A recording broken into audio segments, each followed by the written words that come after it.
ঢাকার সর্বকনিষ্ঠ শিশু শহীদ জাবির ইব্রাহিমের মা। আপনারা এখন যে মহিলাকে দেখলেন তিনি তথাকথিত জুলাই আন্দোলনে শহীদ হওয়া সর্বকনিষ্ঠ শহীদের মা নিজেকে দাবি করছেন। এরাই জুলাই আন্দোলনে আন্দোলন করেছিল কোটার বিরুদ্ধে, কিন্তু আজকে তারা সেই জুলাই কোটা নিয়ে সরাসরি সংসদে প্রবেশ করেছে।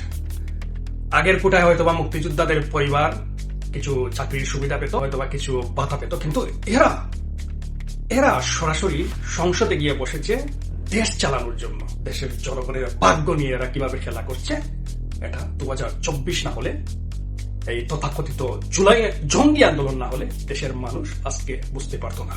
তো জুলাই জুলে গেছে, কিন্তু জুলাইয়ের জুলা মালগুলা আজকে সংসদের ভিতরে প্রবেশ করেছে দেশ পরিচালনা করার জন্য। দেশ কি তাহলে এভাবে এগিয়ে যাচ্ছে, এগিয়ে যাবে? কি মনে হয় আপনার কাছে?